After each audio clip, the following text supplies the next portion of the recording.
Hello दोस्तों, स्वागत है हमारे YouTube चैनल में। बिहार विधानसभा चुनाव को अब 1 साल से भी कम वक्त बचा हुआ है, लेकिन बिहार में जितनी भी पार्टी है सारे के सारे अभी से ही सक्रिय हो गए हैं, चुनाव प्रचार में जुड़ चुके हैं। ऐसा लगता है कि कुछ ही महीना में चुनाव है। जिस प्रकार से बिहार की पार्टी चुनाव की तैयारी में अभी से ही लग गए हैं, चाहे वो आरजेडी हो या जेडीयू हो या बीजेपी हो या फिर नई नवेली पार्टी जनसुराज हो, सभी के सभी अभी से ही सक्रिय हो गए हैं, चुनाव की तैयारी में जुड़ चुके हैं।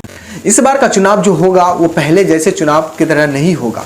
पहले बिहार में जो चुनाव होता था वो ज़्यादातर जाति के ऊपर चुनाव होता था, लेकिन इस बार बिहार में जाति के ऊपर चुनाव नहीं होगा। लेकिन हाँ, बिहार में जो राजनीति होता है वो जाति के ऊपर ही होता है, लेकिन इस बार थोड़ा अलग होने वाला है, क्योंकि इस चुनाव में एक पार्टी बनी है जनसुराज, और जनसुराज के जो संस्थापक है प्रशांत किशोर किस तरह की बातें करते हैं आप भी जानते होंगे।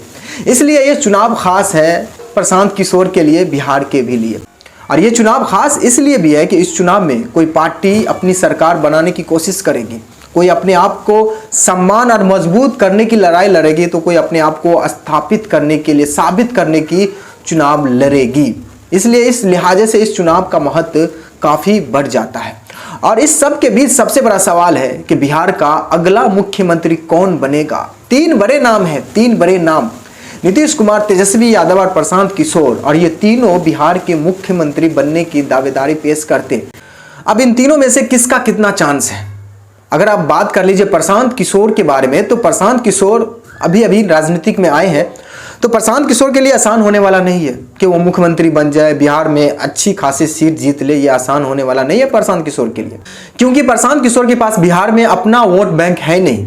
प्रशांत किशोर एक ब्राह्मण है, ब्राह्मण होने के बावजूद भी मुस्लिम दलित पिछड़ों की बात करते हैं, लेकिन मुस्लिम दलित पिछड़ों को यकीन नहीं हो रहा है कि कोई ब्राह्मण हमारी बात करे, हमारी रोजगार की बात करे, हमारी विकास की बात करे। ये बिहार की जनता को पचता नहीं है।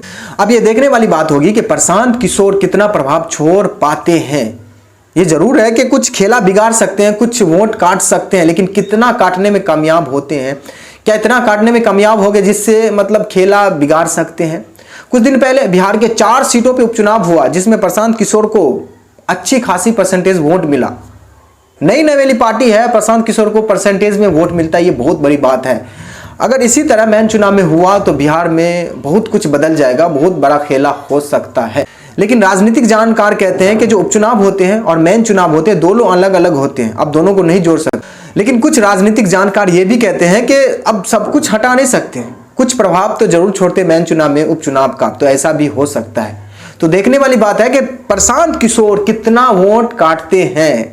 और ये बात मान के चलिए, जो जितना भी प्रशांत किशोर को वोट मिलेगा वो ज्यादा वोट महागठबंधन आरजेडी के नेतृत्व वाली गठबंधन का होगा।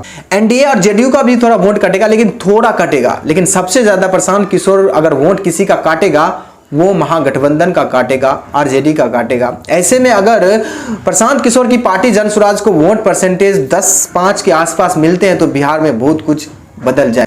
लेकिन हाँ, प्रशांत किशोर सीएम नहीं बन सकते, ये सीएम के रेस से बाहर है। वोट काट सकते हैं, आरजेडी का खेल बिगाड़ सकते हैं, लेकिन प्रशांत किशोर सीएम नहीं बन सकते। और सीएम के रेस में 2 ही है, नीतीश कुमार, तेजस्वी यादव, इन्हीं दोनों में से किसी एक को बनना है। लेकिन दोस्तों आपको बता दूं कि इन दोनों के लिए भी आसान होने वाला नहीं है, दोनों के लिए आसान होने वाला नहीं है। नीतीश कुमार राजनीति के बड़े खिलाड़ी माने जाते, बड़े खिलाड़ी। हाल फिलहाल में महाराष्ट्र में जो चुनाव हुआ, जिसका नतीजा आया, कैसे एकनाथ शिंदे को साइड कर दिया गया। ऐसा भी माना जा रहा है कि 2025 में जो चुनाव होगा बिहार में, नीतीश कुमार को भी बीजेपी साइड कर देंगे। अब क्या होता है क्या नहीं होता वो तो वक्त बताएगा। देखिए, नीतीश कुमार का मुख्यमंत्री फिर से बनना इस बात पे भी निर्भर करेगी कि नीतीश कुमार की जेडीयू पार्टी कितनी सीट जीतती है। 2010 से अभी तक लगातार जेडीयू कमजोर हो रही है। इस दौरान नीतीश कुमार कभी आरजेडी में तो कभी बीजेपी में, इसके बावजूद भी वो मुख्यमंत्री बने रहे हैं। लेकिन जेडीयू का सीट, जो विधायक की संख्या है, वो काफी कम हुई है, मतलब जेडीयू काफी कमजोर हो चुकी है। अगर 2010 में जेडीयू की बात करें तो जेडीयू के पास 110 विधायक की संख्या थी 2010 में। अगर 2015 में देखिएगा तो 71 पे आ जाता है, फिर 2020 में ये 43 पे आ जाती है। अब देख लीजिए कि जेडीयू इस दौरान कितना कमजोर हो गई है, लेकिन नीतीश कुमार सीएम बने रहे। नीतीश कुमार इधर से इधर करने में भले नीतीश कुमार सीएम बने रहे, लेकिन उनकी पार्टी जेडीयू काफी कमजोर हुई। उनकी पार्टी के जो विधायक की संख्या है वो दुगुने से भी कम हुई है। तो ऐसे में देखना है कि जेडीयू कितनी सीट जीतती है, उसके बाद ही कुछ होगा कि मुख्यमंत्री बनते हैं या नहीं बनते हैं। लेकिन नीतीश कुमार के लिए भी आसान नहीं है कि वो मुख्यमंत्री बन जाए। लेकिन ये भी बात है कि नीतीश कुमार कच्चा खिलाड़ी नहीं है। नीतीश कुमार के जो बाल सफ़ेद है, ये धूप में बाल सफ़ेद नहीं हुआ है, राजनीति करते करते सफ़ेद हुआ है। इसलिए राजनीतिक में खासकर बिहार में नीतीश कुमार को मात देना आसान किसी के लिए भी नहीं है। नीतीश कुमार कभी भी किसी के साथ मिलके सरकार बना लेते हैं और खुद मुख्यमंत्री बन जाते हैं। पर नीतीश कुमार का क्या होगा ये आने वाला वक्त तय करेगा। लेकिन आप बात कर लीजिए तेजस्वी यादव, 2 बार उप मुख्यमंत्री भी रह चुके हैं तेजस्वी यादव बिहार के। तेजस्वी यादव के फेवर में एक बात जाती है कि तेजस्वी यादव युवा हैं और बिहार में जो युवा है सब सरकारी नौकरी के पीछे अपनी जवानी बर्बाद कर रहे हैं। तो ये देखा जा रहा है कि जो बिहार के युवा है तेजस्वी की ओर झुक रहे हैं और बिहार में आरजेडी को टक्कर देना शायद आसान भी नहीं है किसी के लिए भी, चाहे वो बीजेपी हो या जेडीयू हो, क्योंकि आरजेडी का बिहार में पकड़ अच्छी खासी है, अपना वोट बैंक है। इस आधार पे आरजेडी हमेशा से एक अच्छा प्रदर्शन करती है। देखिए तेजस्वी यादव मुख्यमंत्री बन जाए ये आसान भी नहीं है और मुश्किल भी नहीं है, दोनों चीज़ है कि बन भी सकते हैं नहीं भी बन सकते हैं। लेकिन इस बार का चुनाव थोड़ा अलग है, मैं पहले भी बता चुका हूँ, वो है जनसुराज के कारण। अगर जनसुराज को वोट मिलेगा तो ज़्यादा वोट महागठबंधन आरजेडी का मिलेगा। इससे क्या होगा, वोट बंटवारा हो जाएगा और सीधे सीधे बीजेपी को फायदा हो सकता है, काफ़ी ज़्यादा फायदा मिल सकता है बीजेपी को।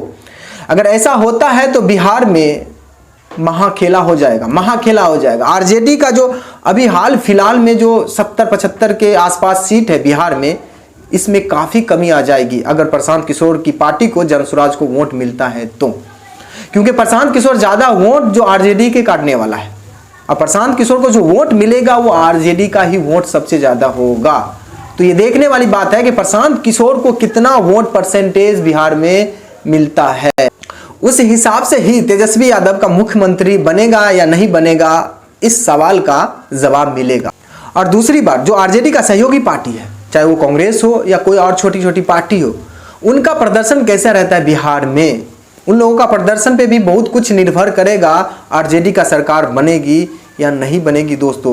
लेकिन अभी 2 ही चेहरा है, या तो नीतीश कुमार बनेगा या फिर तेजस्वी यादव बनेगा। लेकिन इन दोनों में से सबसे ज्यादा चांस है इस बार फिर से एक बार नीतीश कुमार का है, क्योंकि बीजेपी इस बार बिहार में अच्छी प्रदर्शन करेगी, वो है जनसुराज के कारण। क्योंकि जनसुराज को जो वोट मिलेगा वो आरजेडी का वोट मिलेगा, वोट कटेगा आरजेडी का और इसका सीधा का सीधा फायदा बीजेपी को होने वाला है।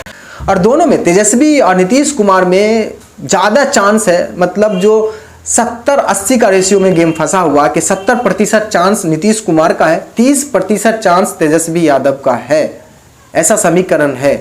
तो ऐसा लगता है कि नीतीश कुमार फिर से एक बार मुख्यमंत्री बन सकता है। लेकिन ये चुनाव है, ये बिहार की राजनीतिक है, रातों रात सब कुछ बदल जाता है। लेकिन जो चांस है नीतीश कुमार का ज़्यादा है तेजस्वी यादव से। प्रशांत किशोर का कोई चांस नहीं है मुख्यमंत्री बनने का। जो भी वोट मिलेगा वो महागठबंधन का वोट मिलेगा प्रशांत किशोर को और वोट कटेगा और सीधा सीधा बीजेपी जेडीयू को फायदा होगा। बात बाकी दोस्तों, आपको क्या लगता है कि बिहार का अगला मुख्यमंत्री किसको बनना चाहिए, तेजस्वी यादव को या नीतीश कुमार को या फिर प्रशांत किशोर को? और बिहार की राजनीति के बारे में आप क्या सोचते हैं? क्या बिहार का जो ये हाल है वो बिहार की राजनीति के कारण है? इस पर आपकी क्या राय है? आप भी अपना राय इस वीडियो के कमेंट में हमें दे सकते हैं।